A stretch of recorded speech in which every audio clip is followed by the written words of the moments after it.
നിക്കോദിമോസേ, എടാ ഡാഷ്മോനെ, നിന്റെ കൽപ്പനയ്ക്ക് മറുപടി നൽകുവാൻ എനിക്ക് മനസ്സില്ലടാ. നിക്കോദിമോസേ, എടാ ഡാഷ്മോനെ, നിനക്ക് കൽപ്പനയ്ക്ക് മറുപടി തരാൻ എനിക്ക് മനസ്സില്ലടാ. നിങ്ങൾ ഇപ്പോൾ കേട്ട ഈ സംസാരം മീഞ്ചന്തയിൽ കേട്ട വർത്തമാനമല്ല. വലിയ പാരമ്പര്യം അവകാശപ്പെടുന്ന ഓർത്തഡോക്സ് സഭയിലെ ഒരു മുതിർന്ന വൈദികൻ, അതിലെല്ലാം ഉപരി ഡോക്ടറേറ്റും മലയാളം പ്രൊഫസറുമൊക്കെയായ ഡോക്ടർ ഫാദർ മാത്യൂസ് വാഴക്കുന്നത്ത് എന്നൊരു പാതിരി തൻ്റെ ഭദ്രാസന മെത്രാപ്പോലിത്തയോട് സംസാരിച്ച വാക്കുകളാണ് ഈ കേട്ടത്. ഐറ്റുവേ സുനിൽ മെത്രാന്മാരെയും പുരോഹിതന്മാരെയും വളരെ മോശമായ ഭാഷയിലാണ് വിശേഷിപ്പിക്കുന്നത് എന്നതായിരുന്നു എല്ലാവരുടെയും പരാതി. ഇപ്പോൾ എന്ത് പറയുന്നു? ഞങ്ങൾ പോലും ഇത്രയും അധിക്ഷേപിച്ച് സംസാരിച്ചിട്ടുണ്ടോ?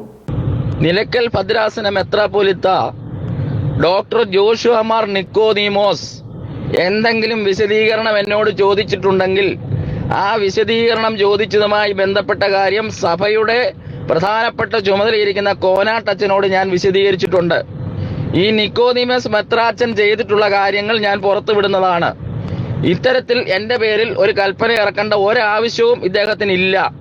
കാരണം എൻ്റെ നേരെ വന്ന വക്കീൽ നോട്ടീസിന് പകരമായിട്ടുള്ള ഒരു പ്രതികരണമാണ് ഞാൻ നടത്തിയിട്ടുള്ളത്. അതുകൊണ്ട് ജോഷുവ മാർ നിക്കോദീമോസ് തിരുമേനിയുടെ ഈ കൽപ്പന മാനിക്കാൻ എനിക്ക് സാധിക്കുകയില്ല.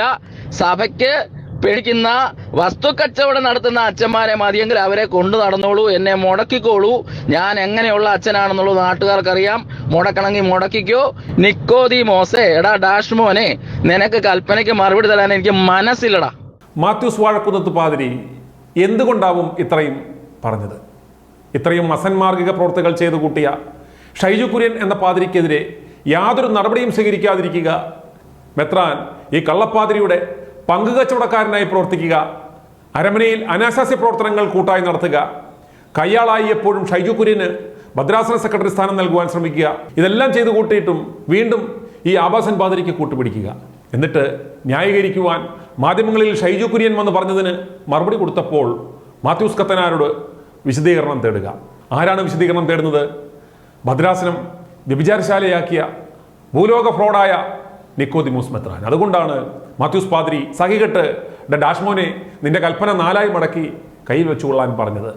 ഇനി സംഭവിക്കുവാൻ പോകുന്നത് ഇന്ന് മാത്യൂസ് കത്തനാരെയും മാറ്റി നിർത്തും. മാത്യൂസ് കത്തനാർ മെത്രാന്റെ സകല തരേടകളും തുടർന്ന് വിളിച്ചു പറയും. മാത്യൂസ് കത്തനാർക്ക് ഈ പാതിരിപ്പണി പോയാൽ കോപ്പ. കാരണം പ്രൊഫസർ പണിയുള്ള പാതിരിക്ക് ലക്ഷങ്ങൾ ശമ്പളം കിട്ടുന്നുണ്ട്. ഭാര്യയും +2 അധ്യാപികയാണ്. കുടുംബപരമായും അത്യാവശ്യം കാശുണ്ട്. അതുകൊണ്ട് പാതിരിപ്പണി പോകുമെന്ന് കരുതി മാത്യൂസ് കത്തനാർ മുട്ടുമടക്കാൻ സാധ്യതയില്ല. നിക്കോദിമോസ് മെത്രാന് ചുണയുണ്ടായിരുന്നുവെങ്കിൽ ആദ്യം പുറത്താക്കേണ്ടിയിരുന്നത് ഈ മാത്യൂസ് വാഴക്കുന്നത്ത് കത്തനാരെയായിരുന്നു. കാരണം ഷൈജു കുര്യൻ BJP-യിൽ ചേരുന്നതിന് മുമ്പ് തന്നെ ഫുൾ ടൈം സഹാവായി പ്രവർത്തിക്കുന്നയാളാണ് ഇദ്ദേഹം. പാർട്ടി പരിപാടികൾക്ക് പോവുക, പാർട്ടി വേദികളിൽ പ്രസംഗ തൊഴിലാളിയായി പോവുക, ഇലക്ഷൻ ക്യാമ്പയിനുകളിൽ പ്രസംഗിക്കാൻ പോവുക, കൊടിയും പിടിച്ച് വണ്ടിയുടെ മുകളിൽ റോഡ് ഷോയ്ക്ക് പോവുക, ഇതൊക്കെ ആദ്യം ചെയ്തത് ഈ മാത്യൂസ് പാതിരിയാണ്. അതുകൊണ്ട് ഈ പാതിരിയെയും വൈദിക സ്ഥാനത്ത് നിന്ന് മാറ്റി നിർത്തുക. പിന്നെ നിക്കോദിമോസിനെ തെറി വിളിച്ചതിനോട് ഞങ്ങൾ പൂർണ്ണമായും യോജിക്കുന്നു. ഇതുപോലെയുള്ള മുത്രാന്മാരെ വിളിക്കേണ്ടുന്നത് ഇതിലും കട്ടികൂടിയ പദങ്ങൾ ഉപയോഗിച്ചാണ്. മലയാള ഭാഷയിൽ അതിന് പറ്റിയ എത്രയോ നല്ല അർത്ഥസമ്പുഷ്ടമായ തെറികളുണ്ട്. അതൊക്കെ ഇവന്മാരെ ഉദ്ദേശിച്ച് ഉണ്ടാക്കിയിട്ടുള്ളതായതുകൊണ്ട് ഒരു മയവുമില്ലാതെ മാത്യൂസ് പാതിരി വിളിച്ചതുപോലെ മറ്റു വൈദികരും വിശ്വാസികളും വിളിച്ചു തുടങ്ങുക. എന്നാലേ ഇവന്മാർ നേരെയാകൂ.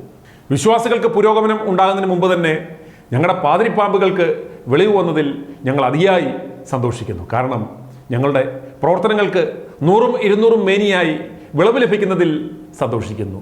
ഇന്ന് മാത്യൂസ് വാഴക്കുന്നത്തിനെ എടുത്ത് കുന്നത്ത് വെച്ചാൽ നിക്കോദിമോസിന്റെ വീരചരിതങ്ങൾ ഓരോന്നായി നമുക്ക് പച്ചയ്ക്ക് കേൾക്കാം.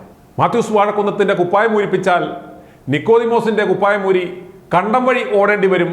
അല്ലെങ്കിൽ അരമനമേരിക്ക് വെച്ചു കൊടുത്ത വീടിന്റെ ഒരു മുറി ചാമിയർക്ക് വേണ്ടി ഇനി മാറ്റിവെക്കേണ്ടി വരും. ഇതെല്ലാം നമുക്ക് കാത്തിരുന്ന് കാണാം. i2i News, an eye for truth.